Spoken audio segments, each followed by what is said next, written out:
Text completions. A text completion will look like this. On the surface, text completion questions seem to be a basic test of vocabulary knowledge.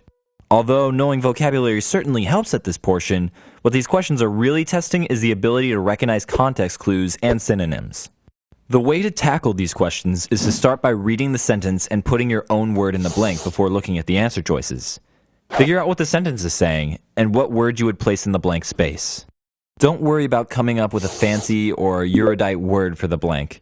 It can be a simple word, as long as you know what it means and what you're trying to say. Then go through the answer choices and eliminate ones that don't match your word. If none of them match your word, revisit the sentence to make sure you've understood it.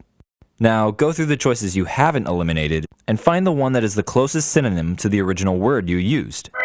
If you still can't make a decision from the words left, use the context clues in the sentence to guide you. Let's take a look at an example. Crestfallen by having done poorly on the GRE, Susan began to question her abilities. Her self-confidence was blank. Appeased, destroyed, placated, elevated, or sustained. If somebody is crestfallen, despairing, and has begun to question herself, then her self-confidence would be shot. Appeased, placated, elevated, and sustained don't mean shot, but destroyed certainly does. Hence, the answer is destroyed. Transitional words tell you what is coming up. They indicate that the author is now going to either draw a contrast with or support something stated previously. Recognizing these transitional words is essential for understanding the sentence or sentences. To contrast two things is to point out how they differ. In this type of text completion problem, we look for a word that has an opposite meaning, an antonym of some key word or phrase in the sentence. Following are some of the most common contrast indicators. Be familiar with them, commit them to memory.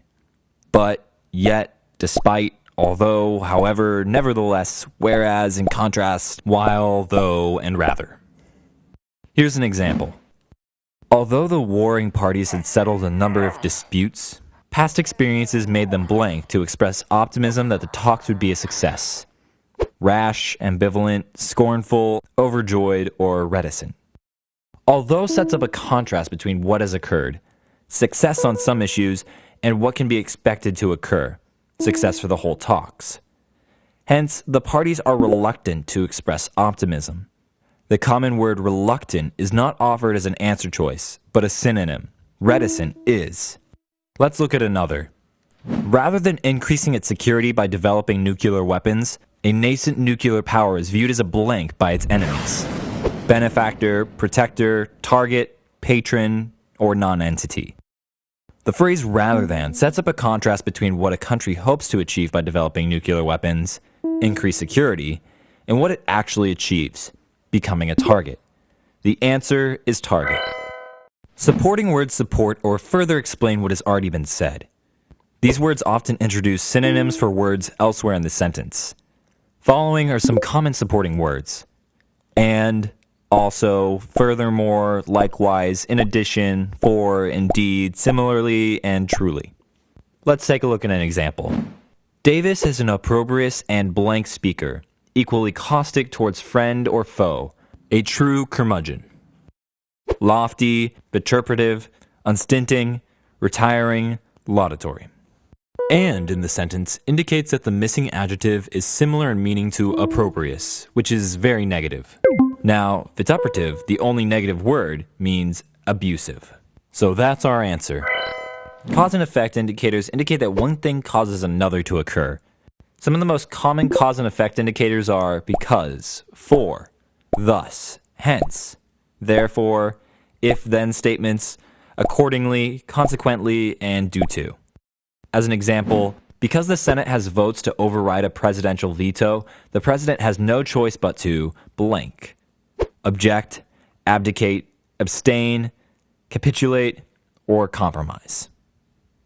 Since the Senate has the votes to pass the bill or motion, the president would be wise to compromise and make the best of the situation. Apposition is an advanced grammatical structure that is very common on the test. Words or phrases in apposition are placed next to each other, and the second word or phrase defines, clarifies, or gives evidence to the first word or phrase. The second word or phrase will be set off from the first by a comma, semicolon, hyphen, or parentheses. If a comma is not followed by a linking word such as and, for, yet, then the following phrase is probably appositional.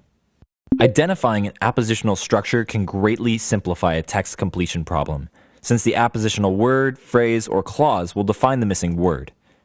For example, his novels are blank. He uses a long circumlocution when direct coupling of a single subject and a verb would be best. Prolix, pedestrian, succinct, vapid, or risque. The sentence has no linking words, such as because, although, etc. Hence, the phrase following the semicolon is an apposition to the missing word. It defines or further clarifies the missing word. Writing filled in with circumlocution is aptly described as wordy or prolix. So far, we have applied the strategies discussed only to single blank questions. For questions with multiple blanks, these strategies will work as well.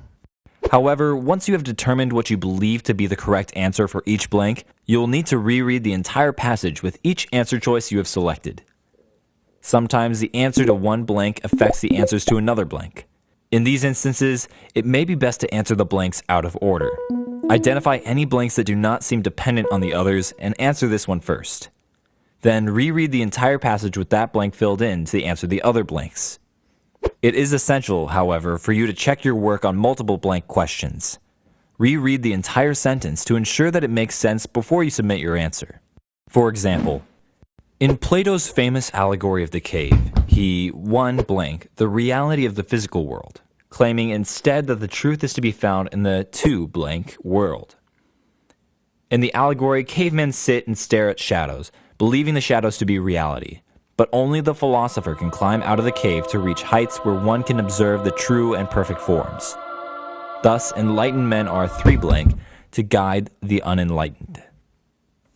Blank 1 asserts, renounces, or enumerates. Blank 2 metaphysical, sensual, or political. Blank 3 obligated, inept, provoked. The first two blanks are very interrelated. The transitional word instead sets up a contradiction that is essential for both blanks. Focus on the phrase, claiming instead that truth is to be found. In other words, truth is not to be found in the physical world. So, Plato renounces the reality of the physical world. Reread the first sentence now with renounces in the first blank. The second blank is tricky. We can eliminate sensual because it is too close in meaning to physical, and it's supposed to be the opposite. There is no justification in the sentence for political to be the answer. Metaphysical is the implied answer, as evidenced by the following sentence, which describes philosophers climbing out, attaining new heights. This imagery indicates a world higher than reality. Finally, with the first sentence completed, one can read the entire passage and determine that Plato has a positive view of philosophers. So he would likely believe that philosophers, or enlightened men, should or are obligated to guide the unenlightened. Rereading the passage, each of the answer choices makes sense in the passage as a whole.